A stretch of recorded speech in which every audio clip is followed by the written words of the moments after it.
bienvenue sur la chaîne Oston Monde, une chaîne locale de Sud-Corrèze Norlotte qui a pour but de mettre en lumière les super humains qui osent leur monde. Et aujourd'hui, j'accueille Cyril Calice, qui est artisan coutelier. C'est le nom que tu as choisi. Tu peux nous dire pourquoi tu as choisi artisan coutelier? Mais coutelier parce que déjà je fabrique des couteaux, donc ça paraissait à peu près sensé. Et artisan parce que c'est vraiment un mélange entre la fabrication d'un objet usuel et une partie artistique où il y a le choix et le souhait de développer quelque chose qui vraiment vient de moi et vient du travail d'un travail de recherche et esthétique et historique et tout un tas de composants qui vont faire l'œuvre et qui produisent une œuvre usuelle. Voilà. Du coup, tout ça, c'est un peu de l'alchimie, non? C'est un mélange entre de l'alchimie et des énergies, on pourrait dire, les énergies qui traversent et la matière, et l'outil, et l'artisan, et la main, et le corps, et l'esprit, toutes les énergies qui nous transpercent et nous traversent et ressortent par l'utilisation de nous-mêmes, on pourrait dire. Il y a bien une alchimie, ouais. Il y a bien une recherche une mélange des matières et des énergies. Ça se rapproche un peu de l'alchimie pour moi. Ce que j'entends dans ce que tu dis, c'est qu'il y a quelque chose de non palpable qui te traverse, comme peut-être des images ou peut-être une idée qui arrive et que toi, tu vas finalement mettre dans la matière, trouver les moyens de la mettre dans la matière. Ouais. Alors, au fur et à mesure du temps, depuis le temps que je fais ce métier, depuis le temps que je pratique cette activité, plus exactement, se sont mis en place des procédés que je ne contrôle pas du tout et que je ne réfléchis pas, qui sont de l'ordre d'un savoir en fait, d'un savoir, ce qui s'appelle le savoir artisan, qui est interne à moi et que je ne peux pas théoriser ou exprimer ou expliciter, mais qui s'exprime à travers un dessin, à travers le travail d'une matière et un rendu physique palpable que l'on peut tripoter vraiment et qui va devenir quelque chose dans la matière tout en étant né effectivement d'une pensée ou d'une idée ou surtout beaucoup d'émotions en fait. Finalement, c'est vraiment un résultat émotionnel et qui se concrétise par exemple dans le dessin. Quand je travaille un dessin, j'ai les dessins avec moi et ils sont exposés devant moi tout le temps. Je passe 10 fois par jour devant, je les retouche, je les transforme et c'est pas quelque chose qui est de l'ordre de la réflexion, même si on peut théoriser par-dessus. C'est vraiment quelque chose de l'ordre de l'émotionnel et du ressenti. Donc, ça commence toujours par un dessin? Moi, je commence toujours par un dessin, ouais. Ouais. Tout ce que je produis, je l'ai dessiné avant et c'est assez fidèle. Quand j'obtiens le rendu final, c'est vraiment très proche du dessin.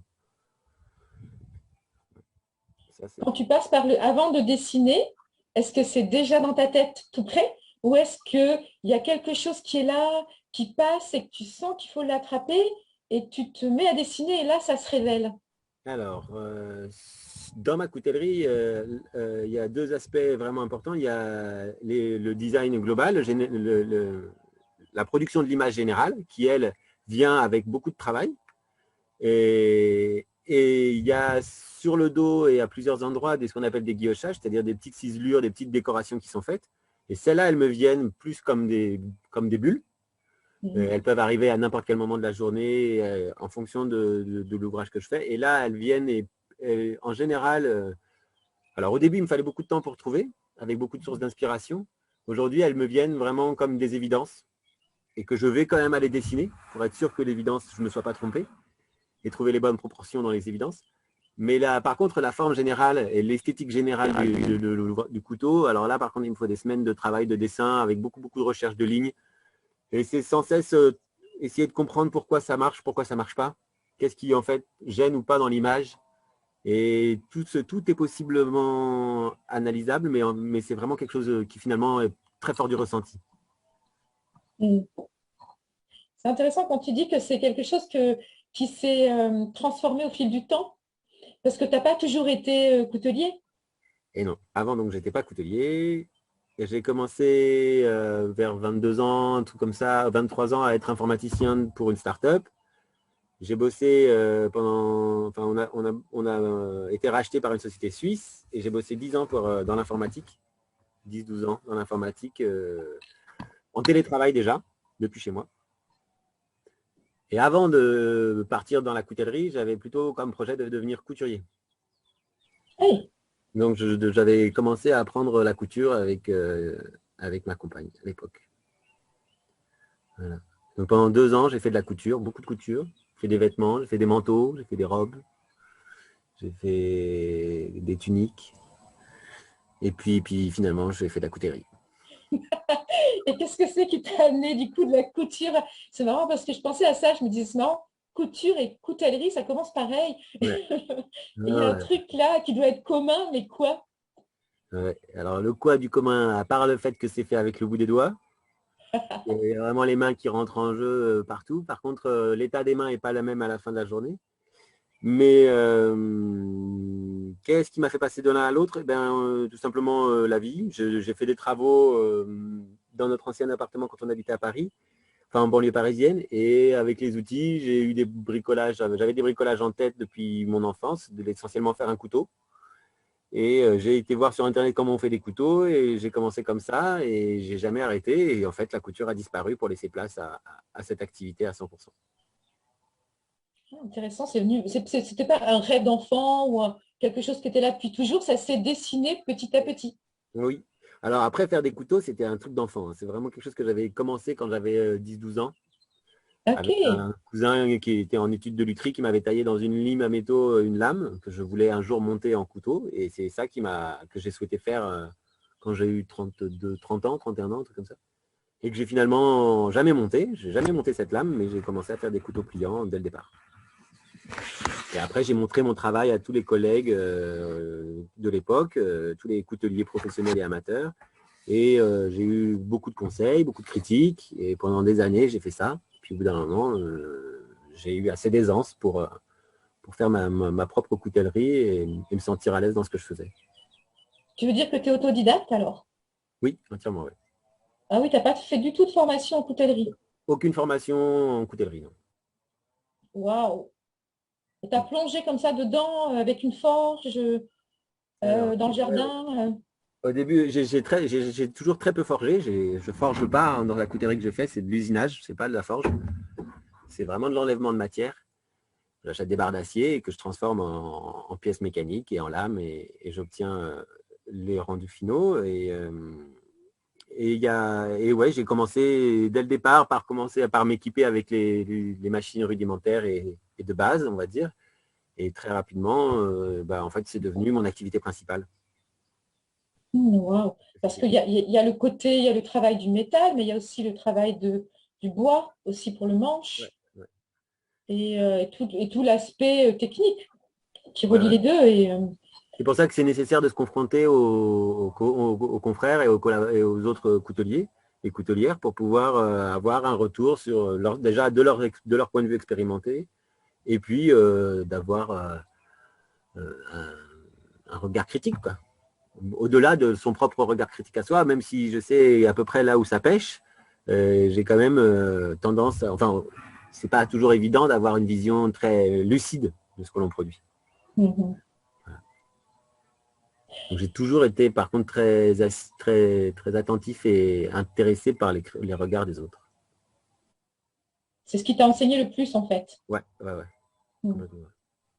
Et ça Ok. continue, hein, vraiment, je continue de montrer mon travail à des confrères que je considère encore loin devant moi ou qui ont des expériences qui m'intéressent vraiment très fortes et je continue de les solliciter pour avoir leur point de vue sur mon boulot, quoi. Ok, donc bien à l'écoute de ce que les autres ont à te proposer pour avancer en fait. Ouais. Il y a pas Mhm.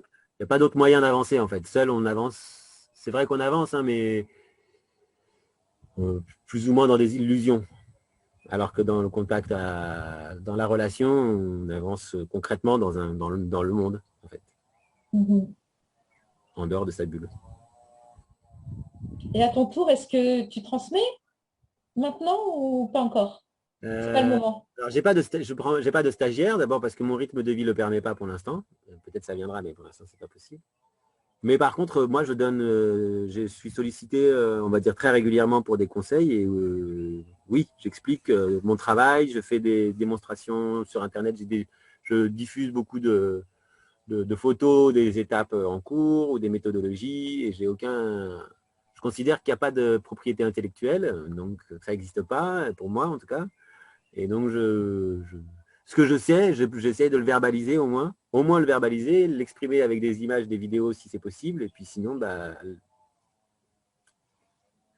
on voit ce qui se passe. Et qu'est-ce que ça te fait quand tu réalises un couteau que vraiment, là, il est fini, puis cette œuvre qui est quand même assez magique, précieuse. Enfin, moi, je trouve que c'est une œuvre d'art quand on voit le travail que tu fais. Et qu'est-ce que ça crée en toi quand tu as réalisé ça? Alors, pendant très longtemps, j'ai travaillé beaucoup à la commande. Donc, il y a une espèce de pression de devoir répondre à l'attente du client, qui est pas forcément très confortable. Et puis surtout, qui fausse vraiment la perception et le rapport à l'ouvrage, je trouve. Et depuis quelques temps, j'ai la possibilité de ne plus faire ça. Donc, je travaille de moins en moins sur des commandes et de plus en plus sur des projets perso. Et là, là c'est plein de plaisir. C'est plein de plaisir de produire ces ouvrages, de produire ces outils, parce que pour moi, ça reste des outils, même si ce sont des outils très esthétiques. Il faut qu'ils aient mécaniquement et techniquement le niveau attendu d'un outil de tous les jours. Et c'est vrai qu'il y a des fois où on les garderait bien pour soi, mais c'est pas possible, pour plein de raisons, parce qu'on vit dans un monde capitaliste déjà, et donc on a besoin d'argent pour bouffer. Mais voilà, ça dépend. Il y en a qui sont plus chargés émotionnellement que d'autres. Il y en a qui sont vraiment faits en direction de certaines personnes. Donc, alors là, c'est pas des attentes. C'est pas pour répondre à des attentes, mais c'est plus qu'est-ce que je mets dans ma relation à la personne et donc du coup, qu'est-ce qui s'inscrit dans l'objet. Dernièrement, il y en a eu des très puissants, on va dire, des objets produits. Donc c'est chouette. C'est des belles relations aux gens. Est-ce que tu considères ces outils, comme tu les qualifies, quand même d'œuvres d'art? Moi, j'aurais tendance à les qualifier comme ça quand même. Ah bah, il y a une recherche artistique en tout cas. Donc Mm. il y a l'idée à un endroit ou à un autre qui est une œuvre d'art. C'est peut-être un peu prétentieux parce que je ne sais pas du tout dire si ce serait ça, mais il y a une recherche artistique dans l'intégralité de l'objet. C'est-à-dire que l'idée, c'est qu'il n'y ait pas une zone abandonnée. Que ce Mm. soit dans le matériau, dans la forme, dans la décoration, dans l'ensemble de la réalisation. Je cherche à ce qu'il n'y ait pas de zone négligée. À ce que ce soit le plus abouti possible, Ouais, le plus achevé. ouais, et que tous les aspects soient considérés. Mm. La géométrie, tout. Est-ce que, C'est ça qui fait l'artisanat intéressant, je trouve. Mais dans tous les domaines, hein, que ce soit une charpente, c'est pareil. Quelqu'un qui, dans une charpente, négligerait un point de contact ou négligerait certaines tailles, bah, ça serait moche, ça serait pas fonctionnel, ça rendrait, ça, ça produit pas de l'artisanat, quoi. oui, en quelque sorte, ce serait comme offrir au monde ce que tu as euh, de plus, de plus abouti, quoi, Ouais, ouais. de plus fini, de plus toi, quoi. Tu essayes Ouais. d'aller au maximum de ce que toi, tu peux offrir de beau Oui, et de fonctionnel. c'est comme un danseur, quand il danse, s'il va au bout de son mouvement, ben, c'est magnifique. Ouais. S'il fait un mouvement technique, mais qu'il ne va pas au bout parce qu'il n'a pas saisi que là, ce qu'on lui demande, c'est pas de danser la technique, mais d'exprimer ce qu'il est, eh ben, il n'y a pas d'émotion, quoi. Donc, l'objectif, c'est de créer un objet qui crée de l'émotion. Yes. Et pour créer de l'émotion, ben, je pense que le seul moyen, c'est vraiment de donner tout ce qu'on a de soi. Et c'est à cet endroit-là qu'on peut produire au monde quelque chose qui va donner de la saveur, qui va donner du goût, qui va faire pétiller, qui peut faire pleurer, enfin, des tas de trucs. Hein. Carrément, j'adore entendre ça, quoi. C'est vraiment quand tu crées quelque chose, quand ta créativité, elle vient du cœur et qu'elle est tout ce que tu es, que tu mets tout ce que tu es dedans, elle a une valeur qui est absolument au-delà de juste un outil. Ouais, ouais, ouais. C'est Et du coup, puissant. et c'est à portée de tout le monde. Mhm. Tout le monde peut produire quelque chose, même juste un regard, hein, même juste une présence.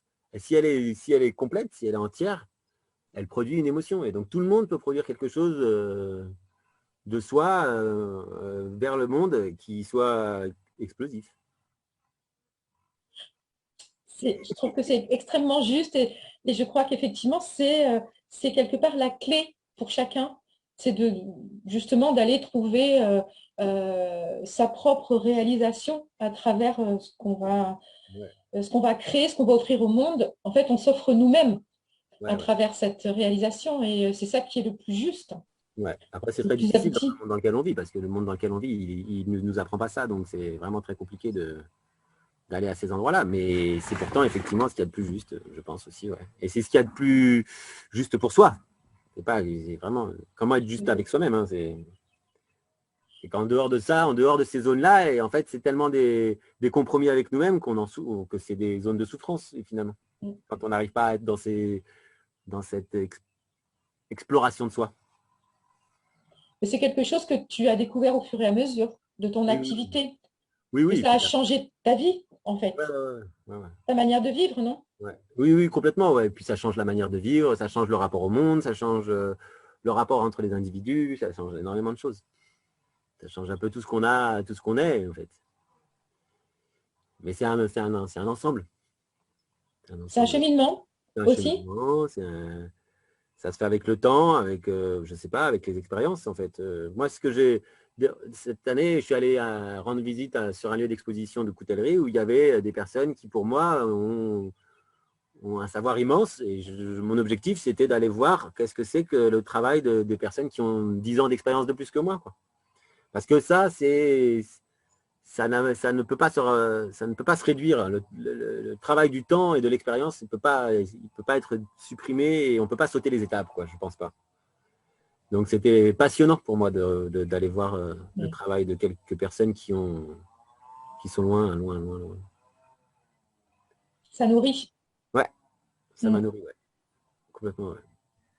Alors, j'ai une question par rapport à la valeur de ce que tu crées, de ce que tu réalises, parce que euh, en tant qu'aussi voilà, auto-entrepreneur, je trouve que c'est toujours pour moi délicat de mettre une valeur financière, monétaire sur ce que j'offre au monde. Mm, Et pourtant, c'est important aussi. Et mm. je me demandais comment est-ce que toi, tu te sens par rapport à ça? Comment est-ce que tu as réussi à un moment donné à vraiment estimer une valeur que tu trouves juste sur l'objet que tu vends? Bah déjà, les valeurs des objets que je vends, elles évoluent au fur et à mesure que ma technicité et ma qualité de travail évoluent. Parce que ça me demande plus de temps pour réaliser un objet ou alors ça me demande moins de temps, mais en fait, comme il est plus complexe, bah, au final, ça prend plus de temps. Comment est-ce que j'ai pu fixer des valeurs? Bon, déjà, je suis dans une zone de marché. On est Mhm. dans une société de marché. Et dans cette société de marché, j'ai des confrères et des collègues qui, eux aussi, vendent des couteaux et sur lesquels je m'aligne ou je m'étalonne, on va dire. Je vois où est-ce que j'en suis par rapport à certains. Et puis aussi parce que en fait, j'ai réussi à comprendre de combien d'argent j'ai besoin pour vivre, pour faire plus que survivre, mais vraiment essayer de vivre, avoir des projets. Et comment est-ce que j'arrive à équilibrer c'est vraiment essayer d'équilibrer le coût de fabrication, le temps de fabrication et les besoins réels que j'ai. Et quand Mhm. j'arrive à peu près à cet équilibre, ça me permet de chiffrer grosso modo le prix des objets et le prix du marché qui est quand même très important. Moi, je me situe quand même dans un marché qui existe très clairement. Le marché de l'artisanat, la coutellerie artisanale, ça existe depuis des années, depuis 30 ans, 40 ans. Vraiment, c'est revenu en France à fond. Bon, donc, il y a des prix, quoi. Et c'est pleinement assumé. C'est très difficilement assumé. C'est très très difficile de dire à quelqu'un, bon alors voilà, tu as un tout petit couteau grand comme ça au bureau de tabac, il en coûte 100 balles, et là, sur la table, il en coûte 1500. Ouais. Bon courage. Aujourd'hui, j'ai eu la visite de quelqu'un à qui j'ai donné les prix de mes couteaux. Il m'a dit, bah, je vais t'en commander deux. Mais comment c'est possible? C'est juste pas possible. Il y a vraiment des appréhensions très différentes de l'argent. C'est compliqué. Ouais. Et comme plein de confrères, les prix, ils arrivent au moment où on les vend. Pas avant. C'est trop compliqué Ah de faire. oui, Ouais, ouais, ouais. On est tous dans la même situation. Faut ah, jamais donner le intéressant, prix intéressant. de l'ouvrage. Parce que c'est vrai que c'est vraiment une dimension quand on est auto-entrepreneur, artisan, enfin qu'on travaille pour soi. C'est toujours un domaine un peu complexe Ouais, de se sentir à l'aise avec cette dimension-là, ouais, de vendre, de se vendre, de vendre notre production à un prix qui est juste pour soi et pour l'autre. ouais. C'est toujours un peu, C'est toujours compliqué. ouais, Cette un peu zone, en bancal. France, en tout cas, c'est très délicat. Et je me demandais comment, au départ, quand tu donc pour tu sais tous ces gens qui aimeraient quitter peut-être ce système de travail salarié Mhm. traditionnel et qui voudraient commencer leur activité, est-ce que pour toi ça a été difficile de faire ce pas, de Non. changer, non? Après, ça a été progressif. Moi, ça a été l'avantage d'avoir un job à côté qui ne me prenait pas beaucoup de temps en informatique et qui me rapportait suffisamment d'argent pour manger. Donc, j'ai pu tranquillement développer pendant 2 ans des compétences et des aptitudes. Mais 2 ans, ça a été rien. Enfin, je veux dire, ça fait 10 ans que 12 ans que je fais des couteaux. On va dire, sur les 12 ans, il y en a bien 6, 7 qui ont été consacrés à de l'apprentissage quasiment que de l'apprentissage, c'est-à-dire la recherche d'expérience et c'est tout, quoi. Avant de devenir quelque chose de rentable, oui, enfin, ou de gagner un peu de sous, ça a été très long. Mais pour moi, c'est un sujet qui est en plus un peu d'actualité dans mes échanges avec d'autres personnes, c'est que sauter le pas, comme on dit, c'est difficile parce on a des barrières qui nous en empêchent, on a des flics qui nous en empêchent dans nos têtes, la peur de manquer, Mm, la peur du manque, c'est clair. la Mm, peur de ne pas réussir. Comme on est dans une société où échouer, ce n'est pas une bonne chose, il faut qu'on réussisse. Et en plus, la réussite a une certaine forme, financière, sociale, mais on pourrait tout à fait se contenter de l'expérience et se dire qu'on vit ce qui est dans l'expérience de ce qui est et que la question de la réussite ou de l'échec, ben, en fait, c'est peut-être juste des freins, c'est peut-être juste des choses qui nous oppressent et qui nous empêchent d'être dans vraiment l'expérience. mhm. Mais je veux dire, c'est comme de construire une maison quand on n'a jamais construit une maison de sa vie. Si on se demande est-ce qu'on va y arriver, jamais on construit la maison. Par contre, si on prend les outils et qu'on y va, eh ben, la maison, elle monte toute seule, en fait. Enfin, toute seule. Avec l'effort de la faire et d'apprendre comment on la fait. Mais Mm, si je me pose la question est-ce que je vais y arriver, c'est niette, quoi. mm. Alors, c'est sûr qu'après, par contre, après avoir fait une maison, je me dis, mais heureusement que je ne me suis pas posé de questions parce que je ne l'aurais jamais fait, hein. C'est un peu, ça, c'est évident, quoi. Mais c'est tant que je suis à me poser la question est-ce que je vais y arriver ou est-ce que je ne vais pas y arriver, je ne fais pas. C'est clair. Mm. Et si j'arrive à sortir de ces notions de succès et d'échec, bah, quoi qu'il arrive, je peux juste jouir de la vie. Mm. Même si au final, j'ai juste un tas de ferraille empilé à côté de mes outils parce que j'ai tout raté. Ben, enfin, aujourd'hui, moi, j'ai jeté la moitié de mon travail d'hier, donc voilà, c'est comme ça. Et c'est très régulier, hein. Et si je m'arrête à ça, je ne fais pas de production. Et puis, c'est pas forcément le résultat uniquement qui compte, c'est aussi le cheminement pour y arriver. Du coup, les deux sont importants quelque part. Ouais, ouais, ouais, ouais. Parce qu'être sur le chemin sans jamais arriver nulle part, on finit par un moment donné par s'épuiser. Et Ouais, puis, puis tout existe, c'est-à-dire qu'autant le ouais, chemin existe que le résultat, enfin que l'endroit où j'aboutis. Enfin, là, je suis en train de réparer un couteau qui m'est arrivé enfin, que j'ai envoyé il y a 2 mois et qui finalement n'arrête pas d'avoir des petits soucis. Revient, et je constate que les nouveaux couteaux que je suis en train de faire aujourd'hui, bah, ils n'ont pas les défauts de celui-là. ouais. Donc, les allers-retours de l'un font que les autres sont différents et ainsi de suite. Et ça ne s'arrête jamais, en fait. Mm. Il n'y a jamais de fin. La fin n'existe pas. C'est clair. Il n'y a jamais de fin à ça. Et On est infini il n'y et a jamais de éternel. début non plus, d'ailleurs. Il n'y a pas de début non plus. Est-ce que tu as l'impression que ça a, tout ce cheminement, enfin, maintenant, donc l'activité que tu fais dans laquelle tu te réalises vraiment, ça a contribué à développer une estime de toi plus Voilà. forte? C'est pas super... ouais, alors ça c'est plus compliqué déjà. L'estime de soi. Euh, Il y a quand même beaucoup de traumatismes internes en ce qui me concerne sur l'estime de soi, lié à mon enfance, lié à ma relation avec mes parents qui n'a pas été violente du tout, hein, qui a été très bienveillante, mais qui, malgré tout, dans cette société, a engendré quand même plein de traumas, et on les a plus ou moins tous. Mais là, l'estime de soi, non, c'est très compliqué pour moi. De m'estimer à cet endroit-là, je ne m'estime pas du tout, je m'estime rien du tout en fait. Je ne m'estime pas mieux qu'avant. Mieux qu'avant, je ne m'estime pas mieux qu'avant, Hmm, hmm.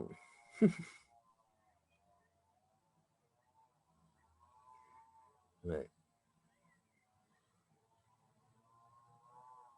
Ouais, je ne sais pas trop quoi dire de ça. Dans ce fait, en fait, de réaliser quelque chose qui est vraiment une œuvre, qui est ton œuvre, qui vient de tes tripes, qui vient de quelque chose de vraiment profond en toi et qui est reconnu comme ayant quand même une certaine valeur, une certaine Oui, oui, oui. Oui, oui, qualité. oui, oui, oui, c'est reconnu. Euh, Et puis, Ça doit créer quelque chose en soi de confortable, en tout cas. il y a des espaces de plaisir dans tout ça. Il y a Mhm. des zones de plaisir. Bien sûr. Pendant longtemps, j'ai travaillé à la commande, donc j'envoyais mes colis depuis mon atelier. Et là, depuis cette année, j'ai refait un salon à Strasbourg où j'ai exposé et ça s'est très, très bien passé. Humainement, ça a été extrêmement chaleureux et ça m'a donné envie d'en faire plein. Donc, je change de mode de vie aussi à cet endroit-là. C'est-à-dire que je vais faire plein de salons et je vais arrêter les commandes. Et ça, c'est très délicieux parce que là, il y a un rapport humain direct qui est très nourrissant. Mais après, seul face à son objet, est-ce qu'il y a une satisfaction de soi ou face à la reconnaissance publique des réseaux sociaux, par exemple, ou des choses comme ça, est-ce qu'il y a une autosatisfaction ou en tout cas, est-ce que ça génère un sentiment de bien-être? Je ne suis pas sûr. Je ne suis pas sûr. J'ai l'impression que ça me nourrit pas à cet endroit-là, mais je ne suis pas sûr non plus d'avoir vraiment besoin de cette nourriture-là. Dans le sens où j'ai des lacunes émotionnelles, mais dans d'autres zones. Donc, celles-ci, elles ne vont pas y pallier. Après, moi, je prends plaisir dans mon atelier à travailler, à produire mes ouvrages. J'adore les couteaux que je produis. Donc, à ces endroits-là, j'ai plein de joie. Ça, c'est OK. Mhm. Ouais. C'est ça, quelque part. C'est Ouais. cette joie, c'est cette... oui, Ouais. voilà, de s'éclater dans ce que tu fais, c'est ce qui me semble le plus juste et Ouais, le plus ouais. important, en fait, dans tout ça. Ça, ça produit bien son effet. Ouais. Mm. Ça Et du produit. coup, tu vois le développement de ton activité actuellement plus dans le développement des salons, enfin, Ouais. Oui, en oui. allant plus dans les salons. Ouais, ouais. Plus en direction, en fait, dans des systèmes où je rencontre vraiment les gens. Aujourd'hui, j'ai encore eu la visite donc, de quelqu'un et ça m'a beaucoup plu. Demain, ce week-end, j'en ai une autre.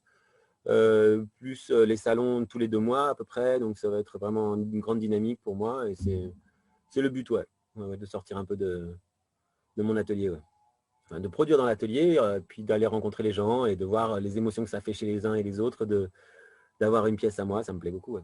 Puis il y a des pièces, Mhm. comme je connais certains de mes clients, il y a des pièces qui sont vraiment des projections, enfin pas des projections, mais des intentions, où j'ai vraiment l'intention que cette pièce aille dans les mains de telle ou telle personne, Mhm. et ça marche.